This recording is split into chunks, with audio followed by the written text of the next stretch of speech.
Bonjour, merci de nous rejoindre pour cette deuxième présentation, cette poursuite de présentation sur les solutions fondées sur la nature et comment la nature peut être notre meilleur allié par rapport au changement climatique. Donc on va démarrer juste par un petit rattrapage, comme on dit dans les séries, previously, dans les solutions fondées sur la nature.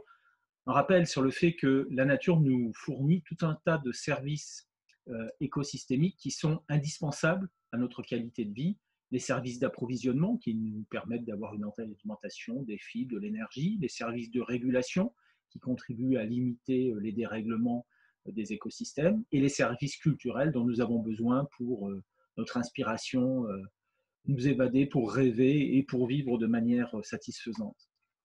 Ces services écosystémiques fonctionnent grâce aux multiples interactions qui existent au sein des écosystèmes entre l'ensemble des espèces du vivant, animal et végétal. Et tout ça contribue à un équilibre dynamique extraordinaire qui permet aux écosystèmes d'être résilients, c'est-à-dire de supporter des variations ou les impacts de changements météorologiques, par exemple. On a quelque chose qui bouge et qui s'adapte en permanence dans une certaine limite, puisque effectivement, lorsque les coûts de butoir sont trop importants, et ben les écosystèmes ont du mal à s'adapter. Et aujourd'hui, c'est ce qui se passe avec le développement des activités humaines. Et ces services écosystémiques et cette résilience des milieux naturels sont menacés à la fois par le changement climatique global et par la crise de la biodiversité. Ces deux crises, climat-biodiversité, étant complètement liées et toutes les deux causées par l'impact des activités humaines. Alors face à ce changement climatique global, nous avons besoin, en tout cas pour nos sociétés, pour notre qualité de vie, d'écosystèmes qui soient encore plus robustes et encore plus résilients parce que effectivement les événements extrêmes climatiques vont se multiplier et il faut absolument que nos écosystèmes puissent se reconstituer pour qu'ils continuent à nous rendre les services dont nous avons besoin. Et donc, face aux défis environnementaux de demain, avec le changement climatique qui va s'accélérer, eh ben, nous avons tout intérêt à nous appuyer sur les solutions fondées sur la nature. Et ces solutions fondées sur la nature, elles valorisent les impacts positifs de ces services écosystémiques en faveur du bien-être humain. Et c'est ce qu'on va découvrir là de manière un petit peu plus concrète. Alors la question des solutions fondées sur la nature, elle a été mise en avant par l'UICN, l'Union internationale pour la conservation de la nature, notamment en réaction aux différentes réunions internationales qui avaient lieu autour du climat, les fameuses COP, la conférence des parties. Et dans chacune de ces conférences étaient mises en avant des solutions technologiques. On va capter le CO2 dans l'atmosphère grâce à des procédés chimiques, on va le stocker sous terre grâce à la technologie de demain, etc. Et l'Union internationale pour la conservation de la nature s'est dit on est en train de faire une sorte de course en avant en systématisant le recours à la technologie. On sait que la technologie, on le verra tout à l'heure, a souvent des impacts négatifs qu'on ne voit pas tout de suite, mais qui finissent par arriver. Elle a un coût économique, elle n'est pas ouverte aussi à l'ensemble des pays du globe, alors que finalement, en s'appuyant sur la nature et sur les services écosystémiques, on a quelque chose qui est beaucoup plus intéressant et qui nous permet de répondre à de nombreux défis sociétaux de demain, le changement climatique bien sûr, mais aussi tout un tas d'autres défis qui sont liés à ce changement climatique, la sécurité alimentaire, l'approvisionnement en eau, la réduction des risques naturels, les questions de santé humaine, et puis plus largement le développement socio-économique de l'ensemble des sociétés humaines à la surface de cette planète.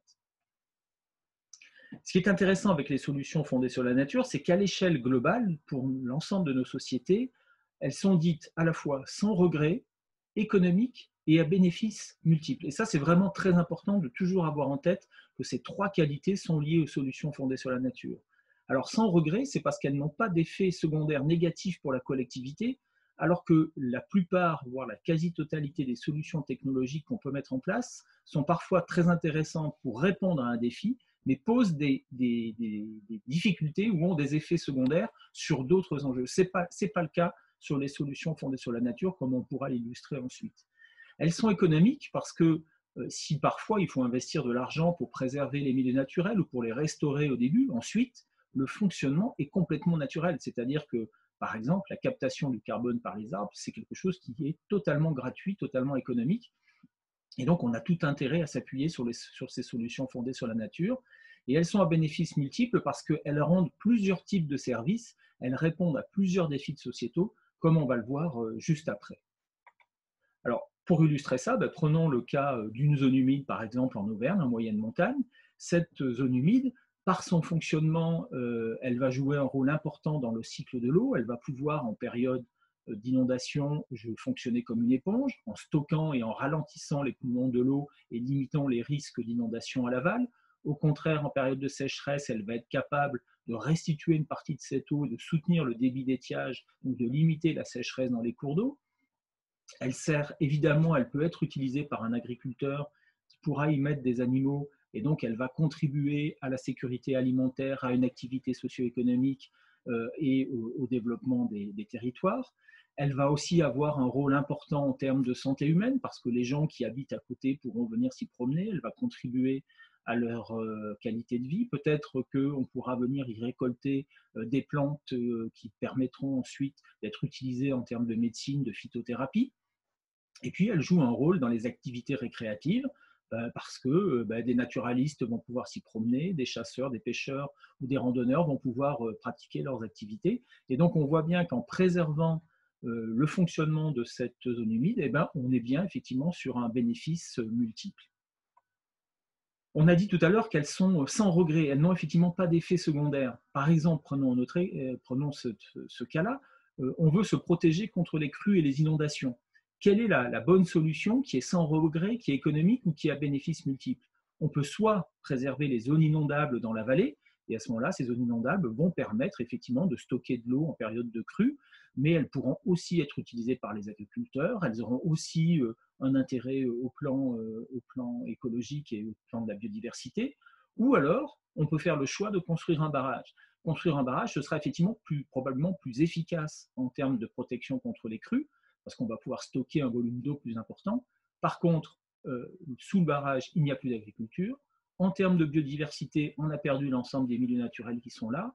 Et puis, le barrage va avoir un certain nombre d'effets négatifs. On a des problèmes de réchauffement de l'eau dans les barrages et donc de développement ensuite d'algues, de pollution à travers des blooms algales. Les barrages vont aussi bloquer le transit des sédiments, c'est-à-dire les sables et les graviers qui circulent avec la rivière sont bloqués et viennent se déposer au fond du barrage et parfois il est nécessaire ensuite d'intervenir pour les transporter et ça coûte de l'argent. Donc on voit bien dans les deux cas que effectivement, allons d'abord sur la préservation des zones inondables parce que ça ne nous coûte rien, parce que c'est sans regret et que c'est à bénéfice multiple. On est tout à fait dans l'esprit solution fondée sur la nature. Donc, les solutions fondées sur la nature, c'est d'abord faire confiance à la nature, avant de se tourner vers des solutions technologiques. Alors après, parfois, les solutions technologiques sont nécessaires. Les solutions fondées sur la nature ne sont pas toute la solution, parce que parfois, il est trop tard. Quand on a construit des maisons, quand il y a des gens qui habitent en zone inondable, évidemment, il faut trouver des solutions, et peut-être que les solutions de construction de digues ou de barrages sont nécessaires. Il faut mieux éviter ces constructions dans les zones inondables pour respecter l'espace de bon fonctionnement des cours d'eau. Mais quand il est trop tard, évidemment, il faut arriver à protéger les activités économiques et les populations riveraines. Donc les solutions fondées sur la nature ne sont pas toute la solution, mais elles en sont une composante indispensable et c'est toujours la première question qu'il faut se poser face aux défis, face aux risques que j'ai sur mon territoire. Est-ce que je peux d'abord m'appuyer sur les solutions fondées sur la nature? Alors, si on fait un petit résumé un peu humoristique, finalement, voilà, les solutions fondées sur la nature, c'est finalement très simple. Quand on préserve, quand on restaure un milieu naturel, avec un objectif au départ qui est de protection de la biodiversité, finalement, on préserve également l'ensemble des services environnementaux, des services écosystémiques, et on répond ainsi aux défis de société en assurant le bien-être humain. Donc on voit bien là qu'on a quelque chose qui est très, très vertueux et qui rend de grands services par rapport aux solutions, par rapport aux sociétés humaines. Et si on fait un petit parallèle, là aussi évidemment humoristique, par rapport à des questions de santé, quand vous avez un petit coup de mou, vous vous sentez moins en forme, vous avez deux solutions possibles. Vous pouvez vous précipiter vers votre médecin ou aller à la pharmacie et prendre la solution technologique. Vous achetez des vitamines et vous dopez un coup de vitamines et vous allez repartir, vous allez retrouver la pêche. Ou alors, vous pouvez aussi vous dire que peut-être en adaptant votre mode de vie, en mangeant des fruits et des légumes et en ayant donc ces vitamines de manière naturelle, en reprenant une activité sportive, en dormant peut-être un peu plus, vous aurez à ce moment-là vous retrouverez votre santé et votre énergie. Et c'est un peu la même chose, donc faites confiance à votre corps, et c'est un peu la même chose pour les solutions fondées sur la nature, faisons confiance aux écosystèmes. Alors après, évidemment, quand vous êtes vraiment malade, là, il n'y a pas le choix, il faut prendre des médicaments. Il en est de même sur les solutions fondées sur la nature, on l'a dit tout à l'heure, elles ne sont pas l'ensemble des solutions, mais c'est d'abord la première chose à faire, et notamment parce que les solutions fondées sur la nature rentrent complètement dans la logique de prévention, c'est-à-dire qu'avant d'aller sur le curatif, évitons de tomber malade, avant de devoir mettre en place des solutions technologiques, privilégions d'abord la préservation des écosystèmes et la conservation des services écosystémiques. Alors, on va développer de manière plus précise des exemples, notamment sur le changement climatique. Aujourd'hui, dans le changement climatique, il y a deux approches complémentaires qui sont prônées pour essayer de vivre avec. C'est l'atténuation en amont. L'atténuation, ça consiste à essayer de limiter les effets à venir du changement climatique, et notamment en limitant la production de GES. GES, c'est les gaz à effet de serre. Donc, limiter l'émission des gaz à effet de serre, ben ça, c'est nos modes de vie, c'est faire des travaux de rénovation, d'isolation des maisons, c'est le travailler sur le transport, par exemple. Et puis, c'est augmenter la captation, c'est-à-dire la capacité à récupérer les gaz à effet de serre et notamment le gaz carbonique qui est dans l'atmosphère pour essayer de le piéger et de le stocker sur Terre. Donc là, on est dans l'atténuation. Et la deuxième approche qui est complémentaire, c'est l'adaptation, c'est de dire ben, il faut qu'on essaie de favoriser la résilience des écosystèmes et qu'on arrive à limiter la fragilité des sociétés humaines par rapport à ces enjeux de changement climatique. Et on va voir que la nature et que les actions menées en faveur des espaces naturels peuvent largement y contribuer. Alors sur la première approche, sur cette atténuation du changement climatique, ben, le premier moyen pour stocker du carbone et le moyen le plus efficace, c'est les sols. Les sols ont une capacité énorme de stockage du carbone, puisque le carbone qui est présent dans l'atmosphère sous forme de gaz carbonique va être capté par les plantes à travers le processus de la photosynthèse, transformé en matière organique, en bois, en feuilles, etc., et intégré petit à petit dans le sol. Et il y a des quantités énormes de carbone qui sont stockées dans le sol. La carte de droite vous montre les stocks de carbone en tonnes par hectare et en fonction des couleurs suivant les types de sols. Vous voyez que les zones de montagne, notamment à travers la présence de forêts, mais à travers aussi la présence de prairies naturelles ou de tourbières, apparaissent avec les couleurs les plus foncées, alors que les zones qui font l'objet d'une exploitation agricole intensive ont souvent vu les stocks d'humus, donc les stocks de carbone diminuer, s'appauvrir. Et là, on a un enjeu très très fort, on le verra après. Il y a des initiatives qui sont prises pour essayer de favoriser le stockage du carbone dans le sol. Donc ça, c'est vraiment la première chose qu'on peut faire, et ça passe par les végétaux. Alors là, vous avez sur certains types de milieux naturels, vous voyez donc sur les forêts, les tourbières et les prairies naturelles, le tableau à droite vous donne les quantités de carbone qui peuvent être stockées dans le sol, et on voit que dans les prairies ou les forêts, on est entre 65 et jusqu'à 150 tonnes de carbone, mais qu'effectivement, les championnes, toutes catégories, sont les tourbières, qui peuvent aller jusqu'à 1400 tonnes de carbone stocké par hectare. Ben oui, parce qu'une tourbière, c'est la présence importante de tourbe, et la tourbe, c'est du carbone, de la matière organique qui n'a pas pu se décomposer. Alors si chez nous, les tourbières sont des écosystèmes importants, mais qui ne représentent pas des surfaces très importantes, elles sont par contre très présentes dans les parties nord, Amérique du Nord, Russie, Sibérie, etc., ou Scandinavie, et elles méritent absolument d'être préservées pour leur rôle majeur de stockage du carbone. Et c'est d'autant plus important qu'une tourbière en bon état, ben c'est la partie dans le schéma à droite, la partie en bleu, la tourbière va être capable de stocker, d'aller puiser du gaz carbonique dans l'atmosphère et de le stocker dans le sol sous forme de matière organique, sous forme de tourbe. Mais quand la tourbière est abîmée, quand on va commencer notamment à vouloir l'assécher, à ce moment-là, on va avoir un processus qu'on appelle la minéralisation, c'est-à-dire que la tourbe stockée dans le sol va commencer à se minéraliser, à se transformer en minéraux. Et donc, il va y avoir un relargage du carbone, et on passe avec la flèche rouge, c'est-à-dire que la tourbière, qui normalement est un puits de carbone, devient une source de carbone. Donc, en détruisant, en asséchant les tourbières, on a un double effet négatif. D'une part, on met fin au système de puits de carbone, mais en plus, on le transforme en une source de carbone. Et évidemment, en plus, on perd de la biodiversité. Donc, on a vraiment un intérêt majeur à préserver l'ensemble des tourbières sur la planète. Et c'est ce que fait une association comme le Conservatoire d'espaces naturels d'Auvergne. On mène un certain nombre d'actions avec des partenaires pour préserver les tourbières en bon état et pour restaurer les tourbières dégradées. Vous avez ici un exemple qui a été mené dans le Cantal avec le lycée agricole de Saint-Flour. Une tourbière sur la photo de gauche qui avait été drainée à une époque où on pensait nécessaire d'assécher les tourbières. Donc on a fait ce fossé pour essayer de l'assécher. Et on a passé une convention avec la coopérative agricole qui en est propriétaire et on a mis en place ce chantier. Vous en devinez le principe. Avec les élèves, ont été mis en place des seuils en bois dans le fossé qui sont mis en place à intervalles réguliers. Et ces seuils en bois permettent de limiter l'effet drainant du fossé. On va remonter le niveau de la ligne d'eau et remontant, réinondant ainsi la tourbière, on va permettre de faire en sorte que la tourbière qui avait commencé à se minéraliser va pouvoir retrouver un fonctionnement naturel, recommencer à produire de la tourbe et devenir, elle avait été transformée en une source de carbone, essayer de la retransformer en un puits de carbone. Et évidemment, sur les 430 hectares de tourbières qui sont préservés par le conservatoire, et bien à chaque fois, c'est des stocks de carbone qui sont dans le sol et qui ne sont pas dans l'atmosphère. On a aussi des actions qui sont menées pour la préservation des vieilles forêts, des forêts sauvages, des vieilles forêts, à travers le programme qui s'appelle Sylvae.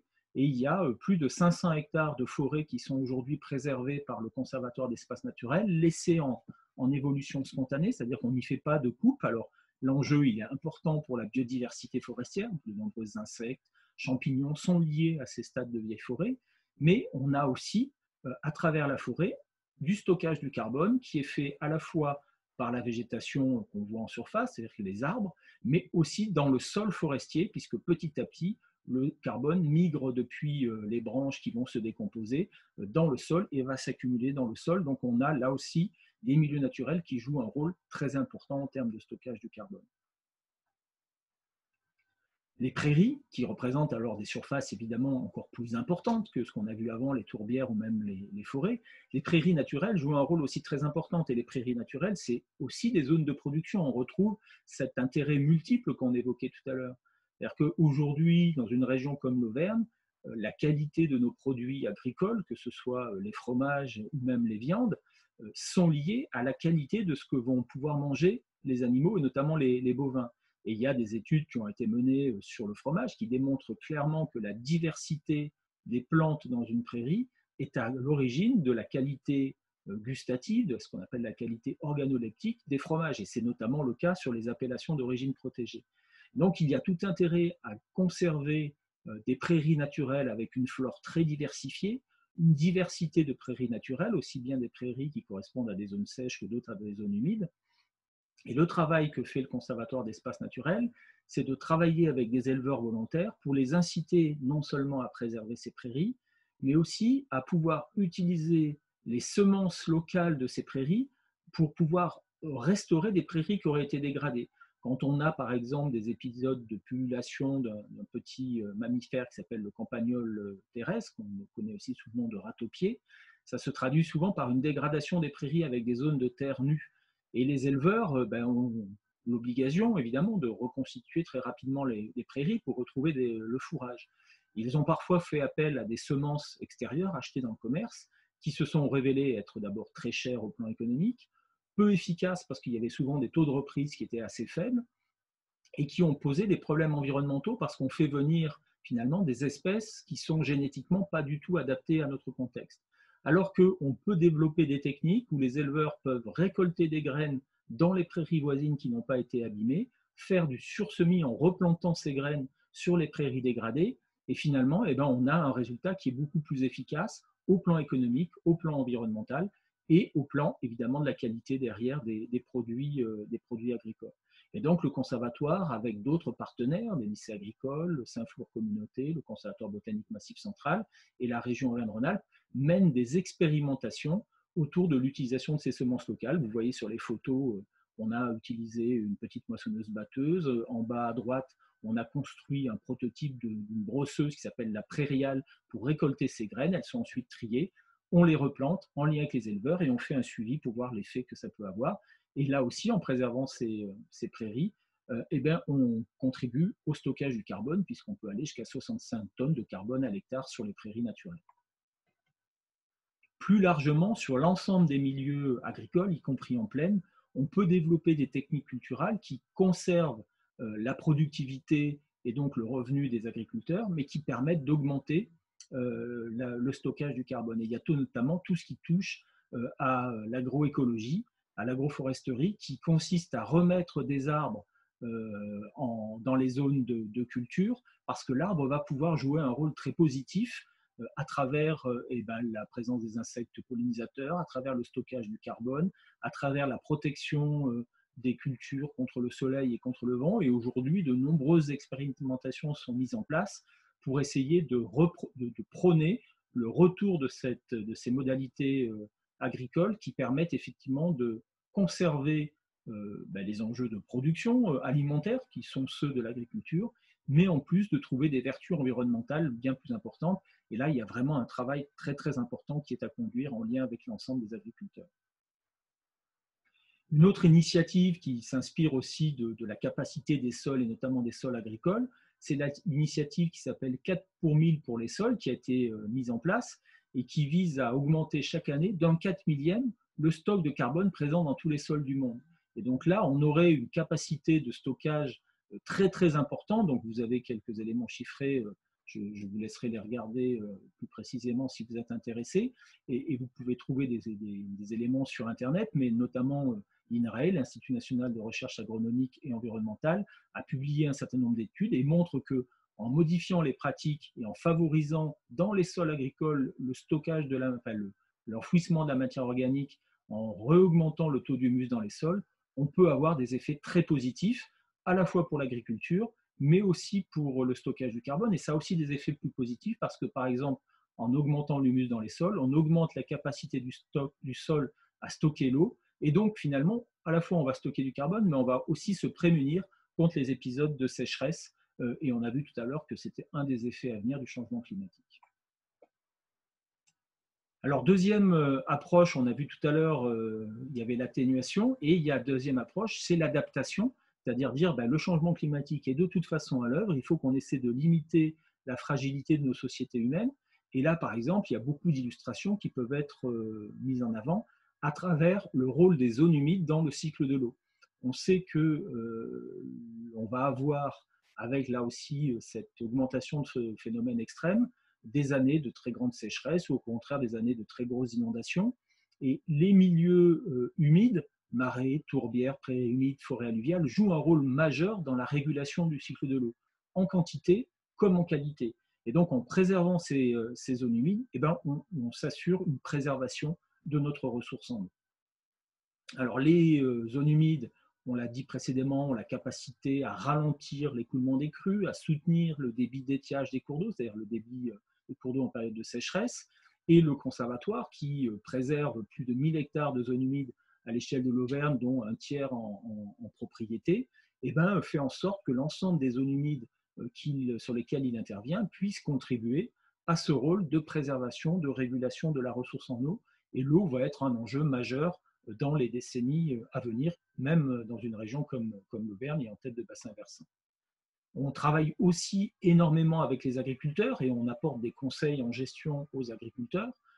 Pour les agriculteurs, la ressource en eau, c'est vraiment important, notamment dans des pays d'élevage où il y a absolument la nécessité de pouvoir abreuver les bêtes et puis de disposer de fourrage. Et les années de sécheresse qu'on a croisées depuis quelques années, un certain nombre d'agriculteurs se sont rendus compte effectivement que les zones humides étaient les dernières zones sur lesquelles il y avait encore de l'herbe verte et sur lesquelles on pouvait faire pâturer les animaux. Donc on retrouve l'intérêt de ces zones humides et le conservatoire, à travers les missions de conseil et l'adhésion d'un certain nombre d'agriculteurs à un réseau d'échanges, d'informations, d'expérimentation qui s'appelle le réseau SAGN, contribue, comme d'autres acteurs, mais contribue à faire en sorte qu'on trouve les meilleures solutions. On demande aux agriculteurs de préserver les zones humides, il faut aussi qu'ils puissent y trouver un intérêt et puis qu'ils puissent continuer à vivre correctement, évidemment, de leurs activités. Il y a là un enjeu économique majeur. Alors, préserver les zones humides existantes, mais aussi restaurer des zones humides, parce que les zones humides, pendant très longtemps, ont été considérées comme des zones sans intérêt, et de très très nombreuses zones humides ont été soit complètement détruites, on peut essayer de les reconstituer parfois, mais c'est difficile, ou à défaut, au moins de restaurer celles qui ont été abîmées. Et le conservatoire intervient chaque année avec son équipe de gestion pour restaurer des dizaines d'hectares de zones humides, pour essayer de faire en sorte qu'elles refonctionnent mieux, qu'elles puissent mieux jouer leur rôle de préservation de la ressource en eau. C'est un travail qui est fait notamment avec les agences de l'eau, l'agence de l'eau Loire-Bretagne ou l'agence de l'eau Adour-Garonne, qui accompagnent depuis des années le Conservatoire d'espaces naturels d'Auvergne sur ces actions de préservation des zones humides. Un autre exemple qui concerne la rivière Allier, donc la rivière Allier représente un enjeu très important au plan du paysage, au plan de l'écologie, et c'est une des dernières rivières de l'Ouest européen qui est encore un fonctionnement pas trop perturbé, c'est-à-dire qu'on peut voir encore, comme sur la photo au milieu, là qui est prise dans le département de l'Allier, une rivière qui va se déplacer, faire de très larges méandres, et va aller dissiper son énergie, parce qu'une rivière, c'est de l'eau qui est en train de tomber, elle tombe depuis le sommet de la montagne jusque pour rejoindre le niveau des mers. Cette eau qui descend, elle est chargée en énergie, et il va falloir qu'elle puisse dissiper son énergie, et elle va dissiper son énergie notamment en allant éroder les berges, en prenant des matériaux, du sable, du gravier d'un côté, pour aller le redéposer sur les plages de l'autre côté. Et si on empêche cette dissipation de l'énergie de la rivière sur un tronçon, eh ben, elle va traverser ce tronçon sans pouvoir dissiper son énergie, et elle arrivera à l'aval avec encore plus d'énergie, et peut-être va-t-elle faire encore plus de dégâts à l'aval. Et si à l'aval on est sur une zone urbanisée où il y a des activités humaines, eh ben, vous imaginez les dégâts que ça peut produire. Et là aussi, quand on met ça en perspective avec le changement climatique, où on risque d'avoir une augmentation des phénomènes extrêmes, de crues, d'inondations, eh bien, vous imaginez bien que c'est vraiment important d'avoir une rivière qui puisse absorber ces éléments, ces événements extraordinaires. Et ce que fait le conservatoire, eh bien, si vous l'avez sur la photo aérienne, c'est de proposer aux propriétaires de terrains dont les parcelles sont érodées et qui voient leur terrain disparaître, on leur propose d'acheter leurs parcelles pour les rembourser, pour leur offrir une forme de compensation. Et sur certains secteurs, c'est les photos du bas, on va supprimer des protections de berges qui avaient été mises en place sur certains secteurs et qui empêchaient le bon fonctionnement, qui bloquaient l'espace de liberté de la rivière.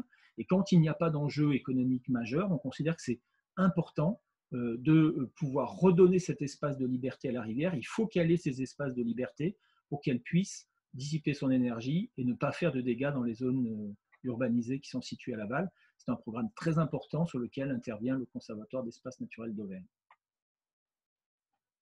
Le changement climatique et ses impacts, ça va aussi évidemment porter, et peut-être d'ailleurs surtout porter sur les zones urbanisées, sur les villes. Et là aussi, les solutions fondées sur la nature peuvent être intéressantes, c'est-à-dire qu'en favorisant la nature en ville, à travers la protection des zones humides, à travers la création d'espaces verts, de vergers conservatoires, on peut aussi améliorer la qualité de vie des habitants, notamment on pense aux périodes de chaleur, et éviter ce qu'on appelle les îlots de chaleur, c'est-à-dire l'accumulation de chaleur sur certains secteurs.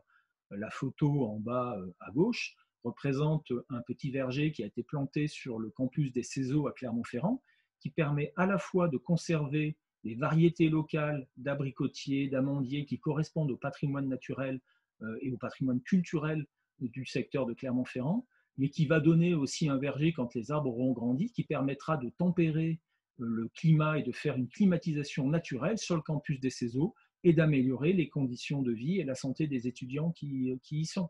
La présence d'un certain nombre d'espaces butineurs qui peuvent être mis en place dans les villes contribue aussi à cet enjeu de nature en ville, de solutions fondées sur la nature et de qualité de vie des habitants des villes. On va s'arrêter là pour cette deuxième partie de présentation. Si vous êtes intéressé, sachez qu'il y a encore une suite avec une dernière partie. Et puis, donc on vous présentera d'autres exemples.